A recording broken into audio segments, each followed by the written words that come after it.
Christian didn't travel the other day. He will travel. Benteke will travel this time. He'll travel. He'll travel. Yeah. He just finished training. We're going to check in and see how he is. But he'll definitely travel, and hopefully he's a part of the match big part of the match on Saturday. Sounds like it might be a bit of a leap to get 60, 70 minutes out of him, or is that still a possibility? It depends. It depends on him, how he sleeps, how he feels after training. Yeah. Yeah, a lot of it just depends on how he checks out. Maybe there's more of a test in the morning as well for him. Yeah. But he's feeling good, and he's heading in the right direction, which we want. Good. And then Connor and Gabby were okay after their little they've come through. They've trained today too, so yeah, we're hopeful that everything's all well and good with both. Okay. Let's see, and then Flanagan and Herrera are back in the mix, obviously, so they'll make the trip. Yeah. Given that your 4-man back seems to have worked pretty well the last couple games, how do you think that adjustment has impacted the way you do things and the number of chances you're allowed?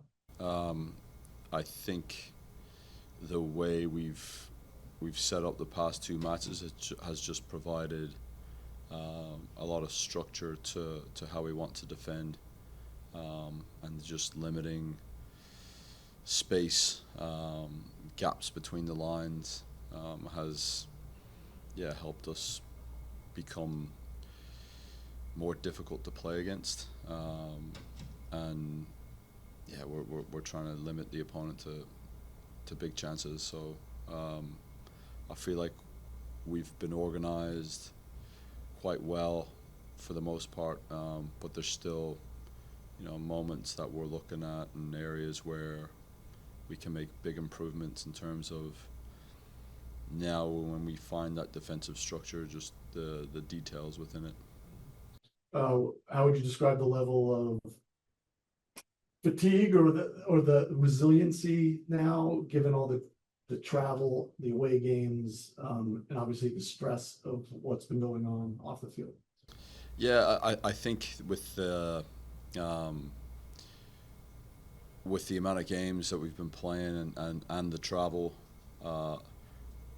there hasn't been that much time to allow the stress off the pitch in terms of changes to really negatively affect the group. It's just been managing day to day and managing travel and recovery has been a big focus, and there's no doubt about it that the guys are feeling that fatigue. I think anyone would with all the travel and the matches that we've been playing. So, but the way that they're going about the work, the way they're going about it on a day to day has been excellent. Their mentality, the attitude, like you said, resilience. These guys they've been very, very good throughout this period, and I think there's a lot of positive energy around the group going into Saturday, and it's just there's such a short time to get to review, recover, and then prepare. But they're quite dialed in. We're quite dialed in at the moment. So finish up our last bits of preparation leading into the match tomorrow. I asked you the other night, but I wanted to circle back. Have you had any communication with Renee at all the last day or two? I haven't. We've been talking about setting these things up. It's just there just hasn't been much time. Yeah. All right, good. That's it.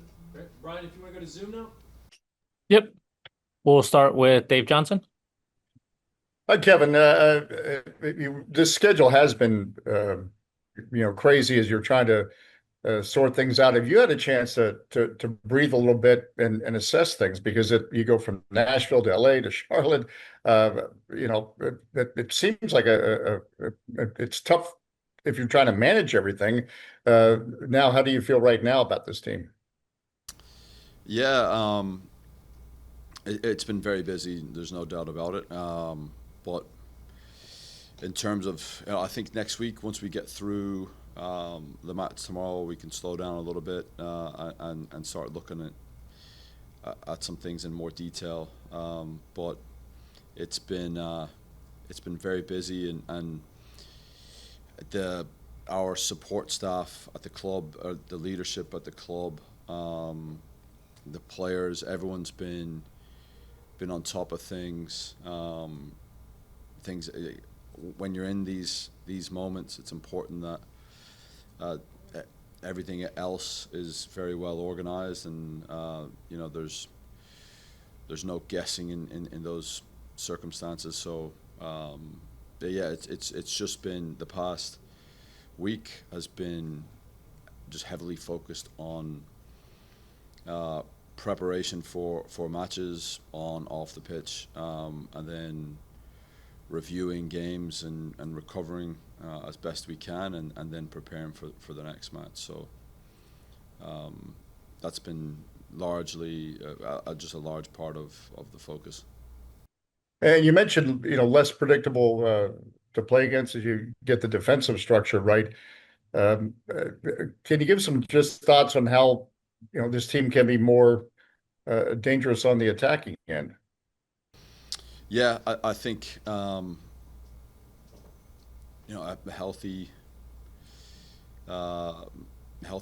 Christian Benteke up top brings a lot to us as a group, and just having a time to prepare as well.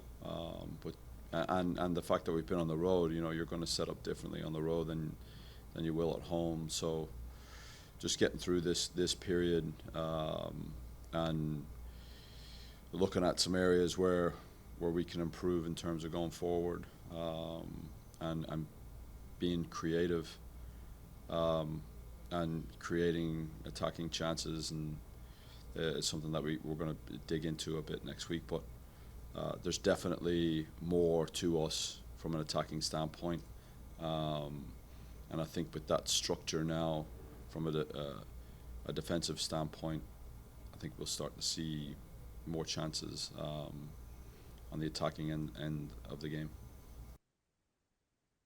Next, we'll go to Bruce Murray.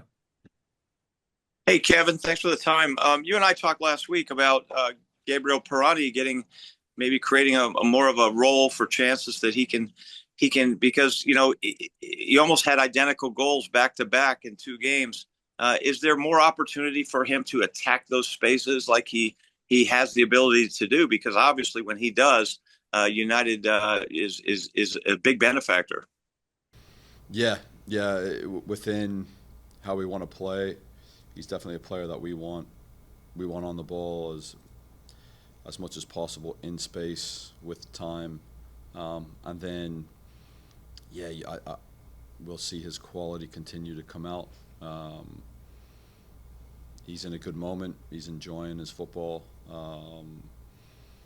and I can only see him growing and thriving with that confidence moving forward. Is it also one of those situations where if you see him go and you're playing with him, do you just drop and do you help him out defensively, or does he do this within your system or your structure of play? There's obviously 2 ways it can happen. Yeah, I think from a global structure standpoint, whenever he's on it and he's dropping into areas and finding space to pick up the ball, it's important that we're organized defensively behind the ball, and players are recognizing these moments and situations, and there's rotations involved as well, but that the defensive structure stays intact in those moments. Thanks, Kevin. Good luck. Thank you. Next, we'll go to Donald Wine. Thank you. Hey, Kevin, thank you for your time today. When a team is slumping, there's obviously mental barriers that get created and how you kind of overcome that bump. In your mind, I know you've been in charge for a little over a week now, but what have you seen that you think are the biggest mental barriers that this team needs to overcome to get back on the positive side of things? Yeah, it's a good question. It's all about mindset and mentality, and we've got a great group of guys, and the character within the group and the individuals is top, and it's about being resilient,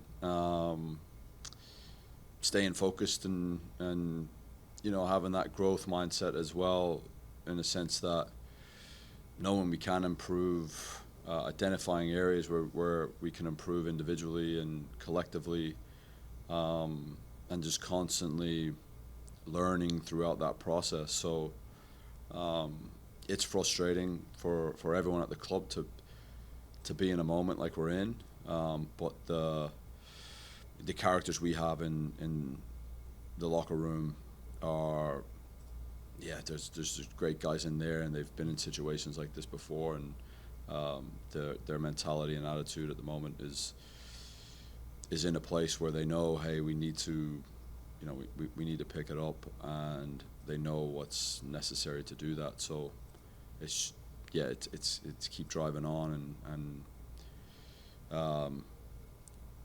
just maintaining positive growth mindset throughout the moment that we're in. And looking ahead to Columbus tomorrow, obviously they're usually very good at home, top four in the MLS in the Eastern Conference, I should say, right now. What do you see from the film, from what you've seen about them? What areas do you think are able to kind of neutralize some of the talents that they do have and get the result? Yeah, there's a team like Columbus, and you watch film, and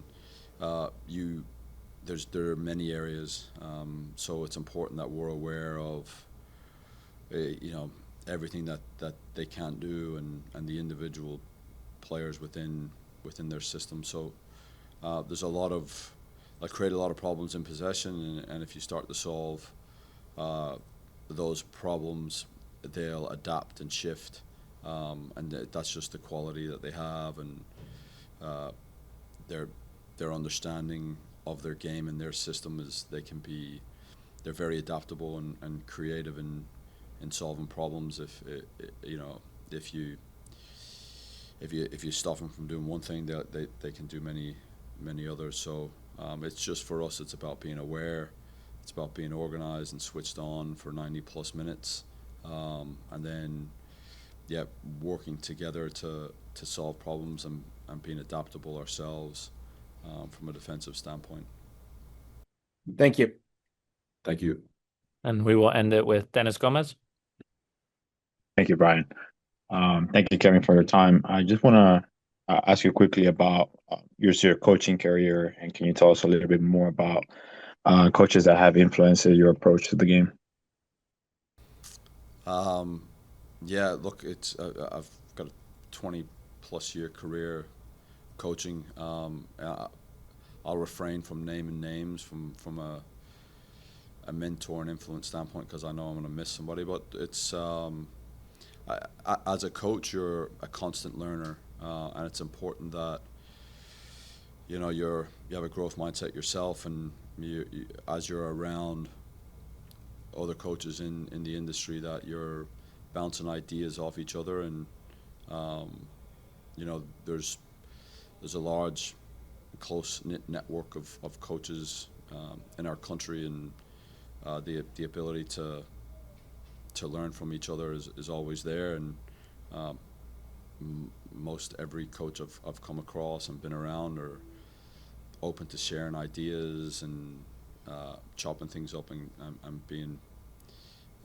being creative in that sense as well. So I don't really want to dig into naming names, but most of those guys know who they are. And lastly, how can you keep the team motivated based on the commitment that was made earlier this season to make the playoffs, and but also knowing that there's a gap, almost a 12, 13 point gap between DC United and the playoff spot position? Yeah, look, the players are motivated, and they know, and most of our lads have been in situations like this before, and it's a long season, and a lot of things can happen in August and September, and you know, we need a result that's clear to turn things around and start moving forward. And it takes a moment, it takes a match to do that. So I haven't had any challenges motivating the group, and there's, like I said, there's a lot of positivity in our locker room, and there's some big time characters and leaders within there as well that are confident and driven to turn things around and continue to push